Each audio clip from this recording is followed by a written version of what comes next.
Hello and welcome to a series that I'd like to call The Professional Insider, a weekly podcast where I talk to people in particular and perhaps peculiar professions, getting a glimpse into their work and into their lives. I'm your host, Helen Tesjanla. Today's profession concerns archaeology, a profession of our past that spans millions of years that we think we may know, but upon further inspection becomes a more nuanced reality. Today I spoke to Andrew Richardson, the finds manager at Canterbury Archaeological Trust. When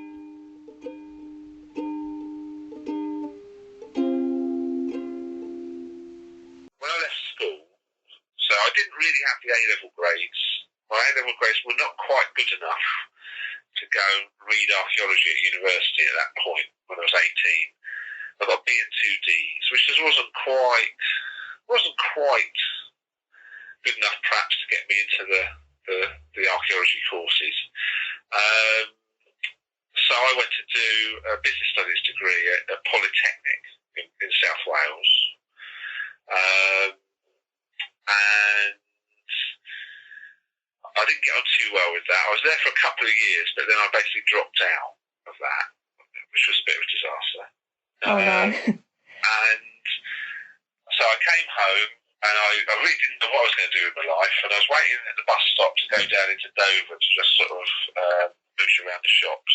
And an archaeologist that I knew, from where I've been doing my volunteering, drove past, and he gave me a lift and said, "What are you doing?" And I said, "Well, nothing much." And he said, "Well, we've got this dig in Rochester. This is about 1990. Got this dig in Rochester, and we need help. Need more people, and we can pay you £20 a day. So will you help us on that?" So I said, "Yeah," and I haven't really looked back since then. And I subsequently went back to Cardiff University, did archaeology, did my PhD, which was on the Anglo-Saxon cemeteries of Kent, and then eventually I got a job in 2002 with the Portable Antiquities Scheme. So I was the Kent Finds Liaison Officer from 2002 to 2008. My job there was to record archaeological finds made by members of the public in Kent. So that could be dog walkers, field walkers, but a lot of it, about 80% of it, was working with metal detectorists in the county and recording the finds that they make. And they make thousands of finds every year. And, that really adds, if those finds are recorded, that really adds a huge amount to our knowledge of the landscape, and we've some fabulous objects are found. And then in 2008, I moved to the Canterbury Archaeological Trust, and I've been there ever since, really. So I'm very lucky to have a full-time job in something that actually started as a hobby. Right. From your hobby and obviously going on into a job and things, I kind of wanted to know, in your opinion, what are the best takeaways for you? Do you think it's, like you said earlier, gaining knowledge about the land, for example, recovering some beautiful artifacts, or is there anything else or anything more important you think that is like the biggest benefit from having a job within archaeology? There's lots of benefits to society, I think, and to humanity in its broader sense of having archaeology and history. I think the human race would be seriously adrift, or even more adrift, if it didn't have the ability to understand and learn about and think about the past. It'd be very hard, if you think about it, to make any sense of the world around us, or to prepare for the future, or plan or think about the future, if we didn't have some sort of understanding of our past that was more than just myth and folklore. Myth and folklore are interesting, but being able to actually collect evidence and understand and make sense of the past is important. And I think the past can be misused. It can be misused for all sorts of political ends, and slightly, it can be misused from a sort of nationalist point of view and things like that. And actually being able to say, well, no, actually the past wasn't quite how it's being portrayed. Here's some evidence that says it was different is important. So I don't think it's, I think humanity would suffer if it didn't have historians and archaeologists and geologists and paleontologists and people who can make sense of where we've all come from, which helps us then have some idea of where we're all going. So that's a sort of the big, it's good for humanity picture. But I don't think that's generally why people go into it in the first place. I think, they go into it, when I think of me, when I was 4 or 5 years old and finding a coin in the back garden, or looking at the skeleton in the museum in Folkestone, or, out on one of my first digs and finding things there, a lot of it is almost just curiosity about the past and being the first person to see these objects as they come out of the ground hundreds or even thousands of years after they went into the ground. There's something very special about that. So there's all sorts of emotional things that draw some people into things like archaeology and history, that are not necessarily about, big public benefit, but there is big public benefit as well. And I think so. It's complex, and what it is that makes some of us really interested in this stuff and really want to, know, what's under that mound in the field, or, what's in my back garden, or what are those curious stones arranged in a circle and things like that. These sort of searching curiosity is really one of the things that drives people on to make scientific discoveries and so on. So there's lots of reasons. Some of it's, our head, and some of it's our heart, I suppose. But it's a good, archaeology is always different. Every day is different. You never know what people are going to find. I don't spend most of my days digging, but you never know what our teams are going to dig up on one of the sites, and it's going to come through the office door, and we get to look at a fabulous new object. There's lots of interest about it. It's a good. So from that sense, it's a very good job to be in. What would you say then are the negatives, the flip side of that, the cons almost? Well, I have to be honest. Archaeology is not a tremendously well-paid profession. So if your primary aim in life or in a job is to make lots of money, I would advise you to try another career. Having said that, it's not as bad as it used to be, and it is possible to make a living at it. If you work hard and you get a job, and I'm lucky to have a sort of permanent post rather than a short-term contract. For a lot of people early on these days, as you say if you're a graduate and you come out and you get your first job in archaeology, it is very likely to be a short-term contract. So it will be most likely that you'd be hired for a specific period to do a specific job. So perhaps there's a large dig going on, excavation going on, and a unit like Canterbury Archaeological Trust is recruiting, needs more staff, and so we'll recruit some people who are quite early on in their career, and they might be recruited for the duration of that project, which could be like a few weeks, could be a few months. Now, and often people find that in the early years of their career, they end up going from short-term project to short-term project, and there might be periods of unemployment in that as well. So it can be quite insecure in that sense. It tends to get better as you get more established, but it's never totally feels secure, because it's a sector. The heritage sector in generally is not awash with cash, so it's quite, you have budgets and you have projects and you have timescales, and sometimes they can be quite tight budgets and quite tight timescales. So there's all that sort of stuff that you get, that puts a lot of put a lot of pressure and anxiety on people trying to meet deadlines and so on. But that is very common across the working world. It's not confined to archaeology. So you have to.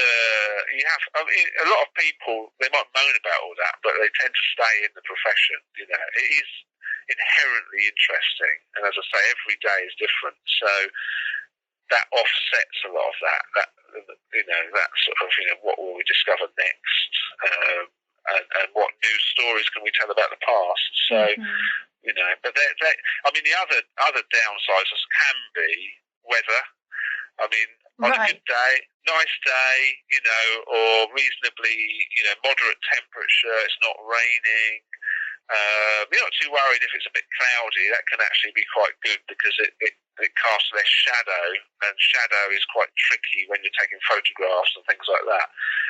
But, if it's absolutely blazing hot sunshine in the middle of summer and sweat's pouring off you and you're working hard out with no shade, that can be tough.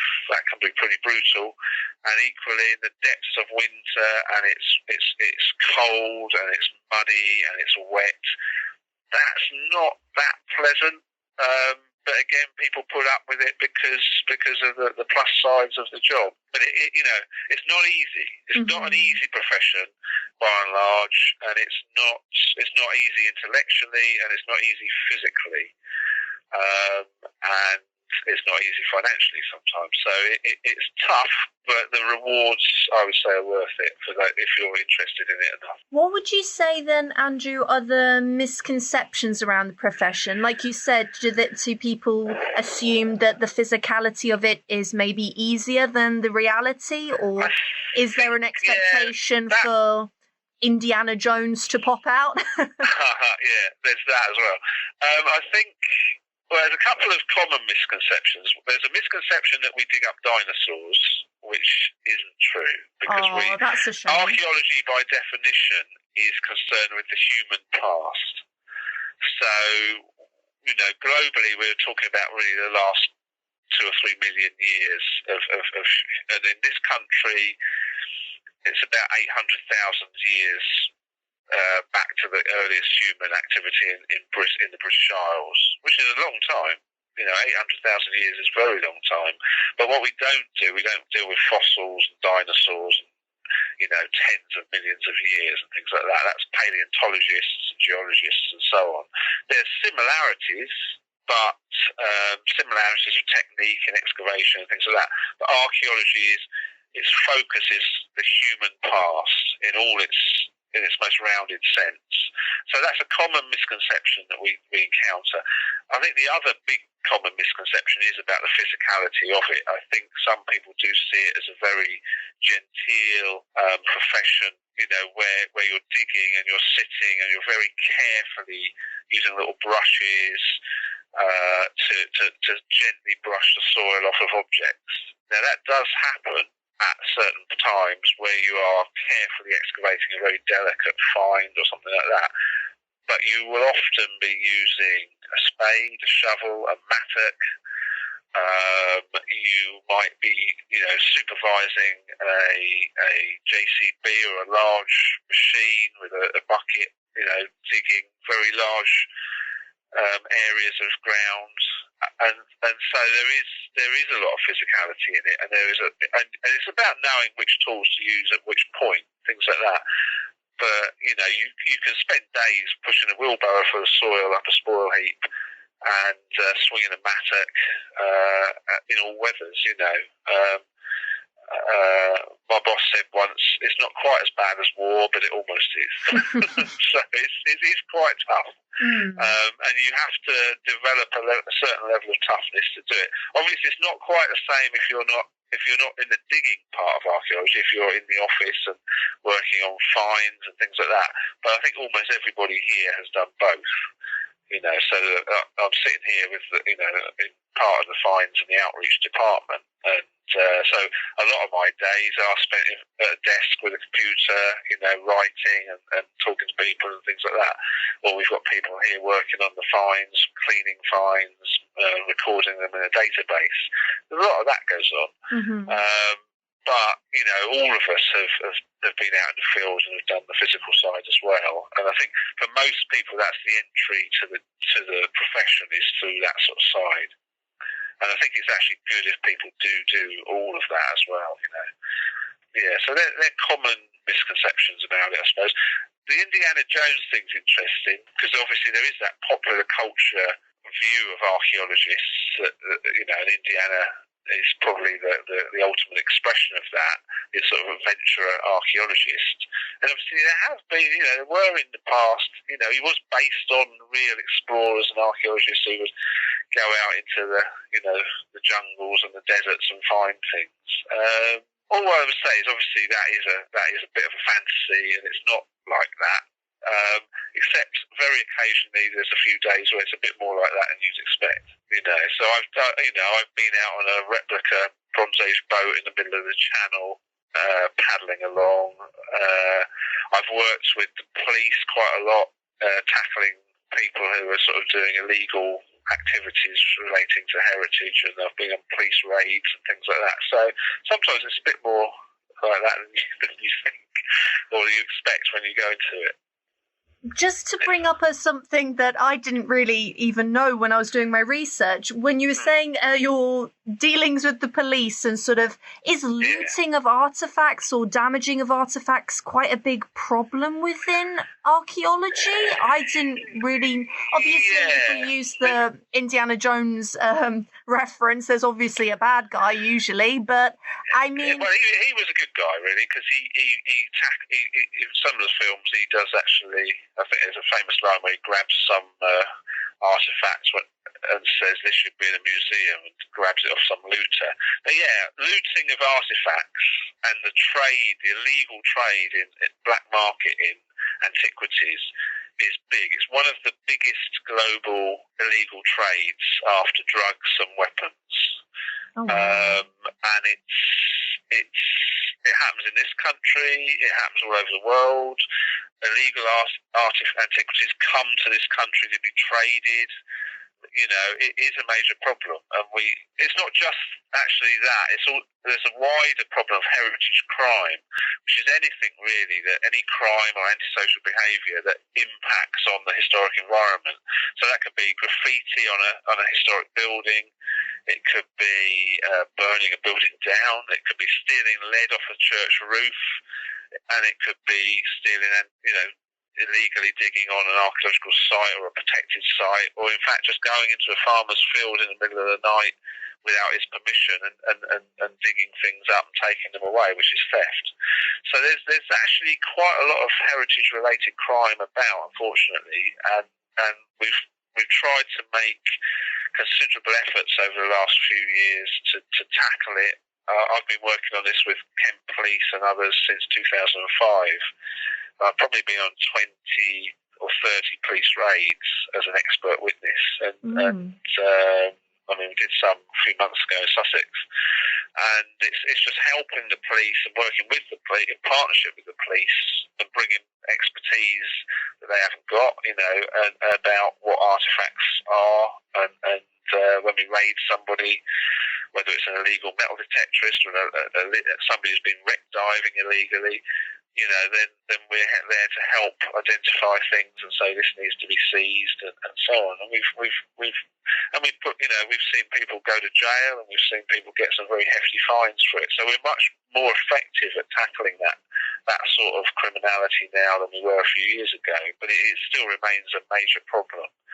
And globally, it's horrendous. And in the civil war in Syria, all sides in that conflict systematically looted archaeological sites in order to sell artifacts to raise money for their war effort. There's been huge amounts of damage in Syria, unfortunately, and Iraq over the last few years. Is that an indication, I guess a negative indication, but an indication altogether, that archaeology is quite a popular or at least well-known profession? Or would you say, even in the studying aspect, in terms of courses at university, it's not it doesn't have a lot of public interest, or it's still on the cusps of public knowledge?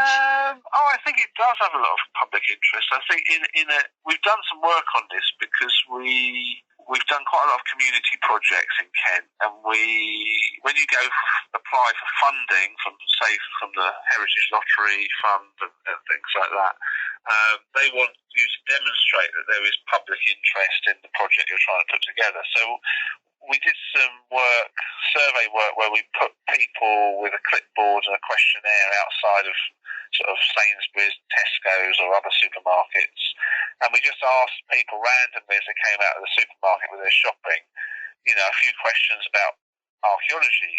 And what we found was that people often didn't know too much about what was immediately around them locally, but there was a very wide general interest in archaeology. So, for instance, you know the program Time Team? Yes. We found most people had watched Time Team. Okay. So it's not. So it isn't just a very small niche of the population that's interested in this stuff. It appears to be, all the evidence is the majority of people are at least a little bit interested in archaeology and history. And similarly, when they've done studies of, say, visitors to Canterbury, and they've done big surveys saying, well, why did you come to Canterbury? What brought you to Canterbury? Was it the shopping and so on? The biggest single reason people come to Canterbury is the history. It's the cathedral, it's the historic buildings, and that's the draw. There's widespread public interest in the past, and that goes around the world. It's more so in some cultures than others, perhaps. And I think the problem of the illegal trade in antiquities and the looting of sites and so on is a sort of unfortunate byproduct of the fact that many people, probably most people on the planet, are at least a little bit interested in this stuff. Because the antiquities trade happens because there are very rich collectors out there who will pay eye-watering amounts of money to get artifacts into their private collections, and they don't always ask too many questions about where they've come from. So if there wasn't anybody prepared to pay, sometimes thousands and sometimes millions of pounds or dollars for artifacts, nobody would bother looting them. Right. So there definitely is. I'd say probably the majority of humanity, of people on the planet, are at least a bit interested in this stuff. Where they've come from, what was here before us, that kind of thing. Not everybody is. It is true. I've encountered people who've said, no, I just totally don't think it matters. I'm not interested. It's all gone. It's all yesterday. Let's forget about it. But that is a minority view. Right. Most people are interested enough to watch Time Team or something like that, or many of the other. If you think of, there's quite a lot of archaeology and history programs on TV, and they are quite popular. And they've made people like Alice Roberts and David Starkey and people like that very, very famous, really. Tony Robinson, of course. So, there is a lot of public interest out there, and it's one of the big part of my job is really trying to help communicate what we as a trust, as an archaeological trust, find to as many people as possible, putting it into terms that everybody can sort of understand, which is, part of my job I really enjoy. Do you think that being based in Kent is a benefit then for archaeologists? Is it a hot spot really for history, or? Yeah, it is. I mean, it's. I mean, if you think about it, we're the closest to the continental mainland, closest part of the British Isles to the continental mainland, and that's had a big impact on what we find here. So we find things from all over Europe, and indeed we find things from Asia and Africa here as well, going right back. So the garnets inlaid into 6th and 7th century brooches made in Kent, those garnets come from Sri Lanka in India. We find things from North Africa, we find things from the Middle East, we find things from the Baltic. You do get that material in other parts of Britain as well, but not always in such abundance as we get here. And also Kent is a fairly fertile part of the country. It's known as the Garden of England, so it's good farmland. It's a relatively temperate climate. It doesn't get the extremes of weather that you might get, say, further north or further west on the Atlantic.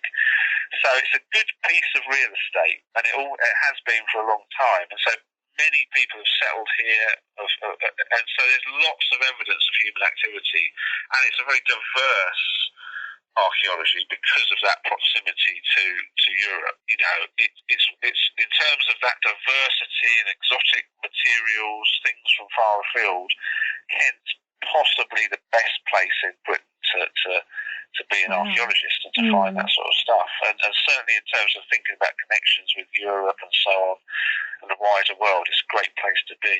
I just wanted to sort of reference what you said in a previous question, Andrew, if that's okay. When we were talking about how usually archaeological students or those people that are interested in archaeology start out, it's often short-term placements, perhaps not a very well-funded industry, especially when you're starting out, which I think is very applicable, for example, to freelance journalism. It would be, but definitely. I was just wondering then if you perhaps had an opportunity, a chance to really change how the archaeological industry is run, the opportunities that it has, what would you change about how those opportunities are available to people? Or what would you change, I guess, about the industry as a whole? Would you make it more accessible? Would you make it more well-known, perhaps? It's honestly more your opinion than anything else. Yeah, sure. I think there's a couple of questions there, really. I think it's a shame that, you know, archaeologists aren't more valued financially, as it were. We often find we're working on construction sites, building sites. You know, generally speaking, people in the profession now are fairly highly qualified. It's you know, for new people coming into the profession at the moment, you pretty much need a degree at least. And lots of people who work with us have also got postgraduate qualifications, such as a master's or even a doctorate. So we're quite, you know, we've been to university. We're in general, it's quite a highly qualified profession, and yet the wages don't really reflect that across the profession. I'm not saying anything against, you know, Canterbury Archaeological Trust, and I'm very pleased to be here. But as a profession, compared to, say, you know, quite a lot of other graduate professions, it's quite low. It's relatively low paid, and often, you know, people might find they've got their degree, they've got a few years' experience under their belts, they're working on a construction site, doing the archaeology ahead of the construction process, and they're working alongside potentially less qualified people who are working in the construction industry, but they're going to be much better paid. So there is a pay issue across the profession. I don't know, you know, how easy it is to address that, but you know, it's something the profession has agonised about for many years, and it has got better. It's not as bad as it used to be 20 years ago, but it's still quite a challenge. And of course, I think that probably does put a few people off, you know, because they look at the sort of wages you can earn coming out of university, and it just doesn't really float their boat. On the other hand, as I said before, it probably isn't. You know, if making money is your main motivation, you know, there's plenty of other careers you can make more money in. It's more about passion. It's more of a vocation almost. That you know, you have that passion and interest in the past, and so making money is probably not your main motivation if you're in it. On the other hand, we all do need to be able to live. Yeah, pay the bills and so on. Yeah, so that it can be. I think that, you know, those short-term contracts, you know, in terms of barriers to getting into the profession, you know, it's tricky. If you've got a mortgage, if you've got a family, it will be very difficult, I think, you know, because you'll often be moving from place to place as the work goes. I don't know what answers there are to that. It's kind of the reality of the way the system works, but I think, you know, it is, in terms of, you know, improving access for as wide a cross-section of the population as possible into the profession, it's areas like that need to be looked at: job security, pay. That those sort of issues will be providing barriers. There's also, in terms of access and diversity within the profession, there is a fair bit of diversity within the profession. The gender balance is pretty good, I think. There's plenty of women in the profession, and I think progress is being made on women taking on senior and leading roles within the profession. There's probably still work to do on that front, but I think progress is being made. I think where, as a sector and a profession, there is still a big issue is around sort of the number of people in the profession from different ethnic backgrounds, ethnic diversity. The heritage sector as a whole in the UK is still very, very white, disproportionately so, I would say.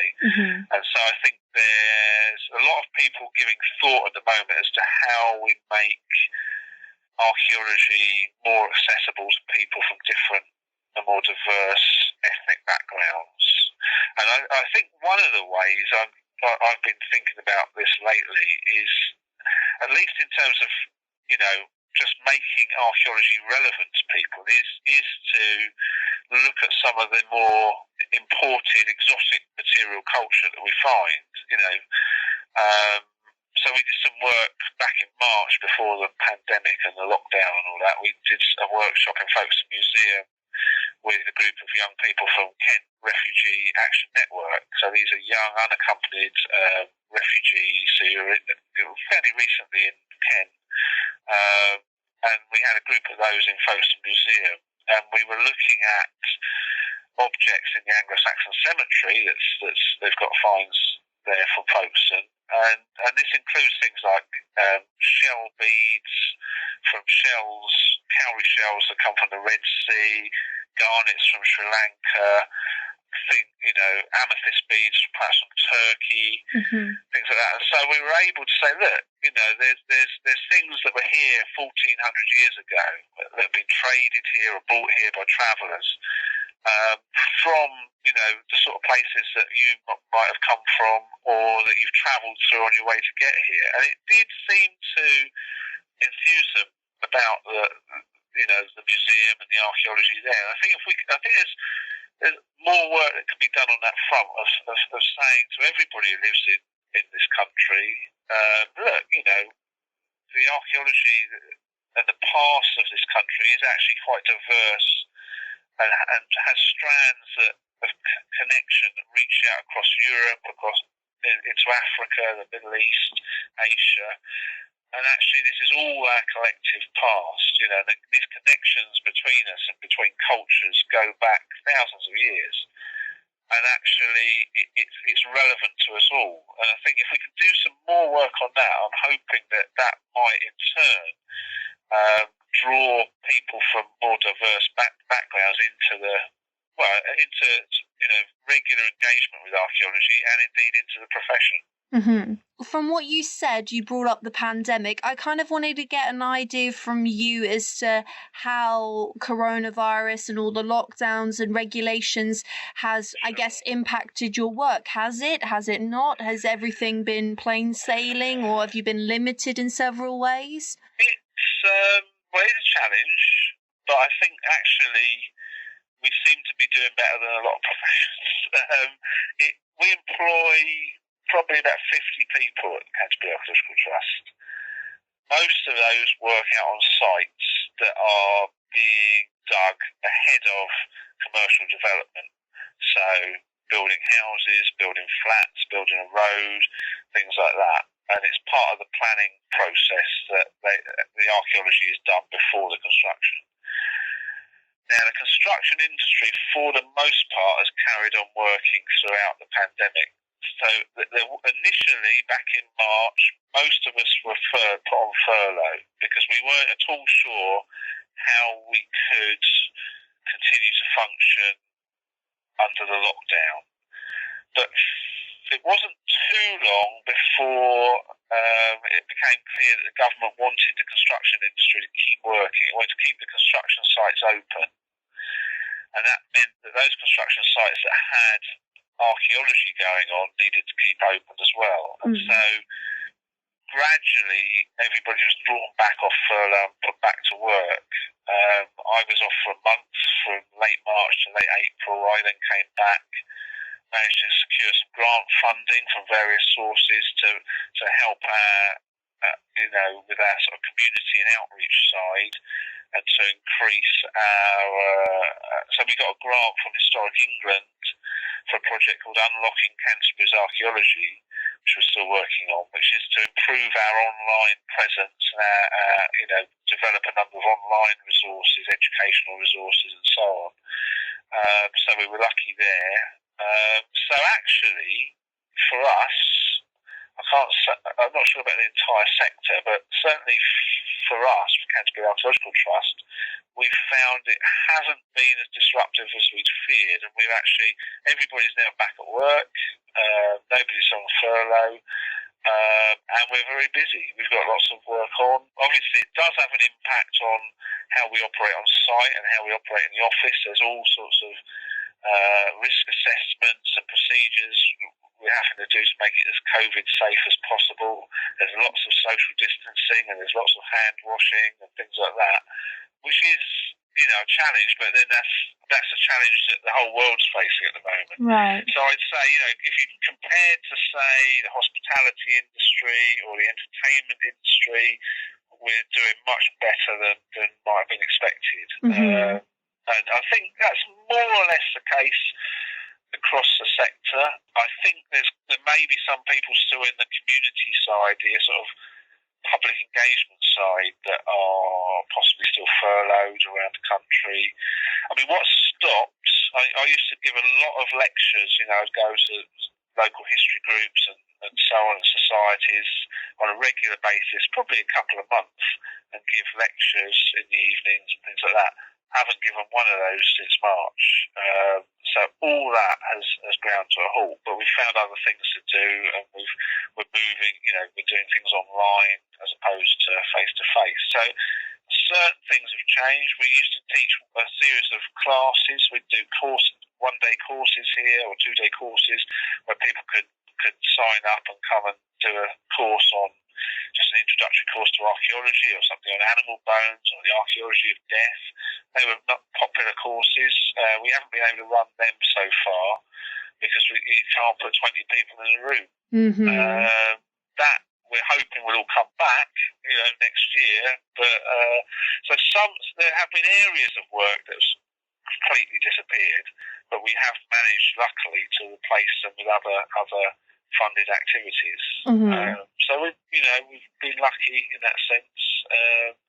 And I'm very conscious there's a lot of people out there who are in a much, much more difficult situation and are really struggling. When you were talking about, obviously, Kent being in a geographical advantage almost of our connections to Europe and so on, I was just wondering, again, it's your opinion, and I guess it's a bit more of a political question, but with everything that's sort of going on after 2020 with us leaving the European Union, do you think that those routes, those connections will be impacted, or because, as you said, they're historical artifacts, they're almost protected by this timeless bubble almost, because they haven't been impacted in what's the referendum, what's been going on, Brexit, all that jazz? Yeah, Brexit won't make it easier to work across the borders, as it were. But I think the thing I'd say is, Kent, if you go right back into at least the Bronze Age and before, really, into the Stone Age, Kent's history and its archaeology has been heavily shaped by its connectedness to Europe. The Channel has just as often been a busy routeway as it has been a barrier. And at times, particularly say in the Bronze Age, what we found is that the people in Kent seem to have had a lot more in common culturally with the people in northern France or Belgium than they had with people north of the Thames. So there's a continuous strand through Kentish history of connectedness to Europe, and that predates the EU, and it will post-date our membership of the EU. It will continue. Personally, I have my personal view on Brexit, whether it's a good idea or not, and I think that we're yet to see the full consequences of it play out. If for those of us who are sort of working in the archaeology and history of Kent, you cannot make sense of it without dealing with colleagues across the Channel and across the North Sea, in Denmark, in Germany, in the Netherlands, in Belgium, and in France. There's so much common material culture and connections. You cannot understand what we find here. This goes for England as a whole, but particularly the case in Kent.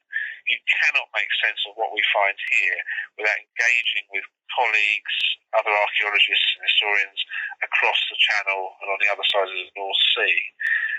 And that means that we will have to and need to continue to work with those colleagues after the 1st of January.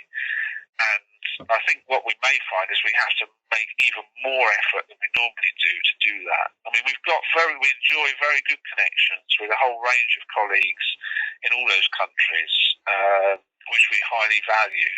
You know, we know them, they're friends, we can pick up the phone, we can email, we go to conferences together, and that's an absolutely essential part of the whole profession and of understanding, you know, the Kent's past and indeed Britain's past. You can't do it in isolation, and so that will have to continue irrespective of whether we've left the EU or not. I don't think it'll get easier to do, but I think we will have to just redouble our efforts and make sure that we keep those connections alive and we keep those relationships with colleagues over there alive.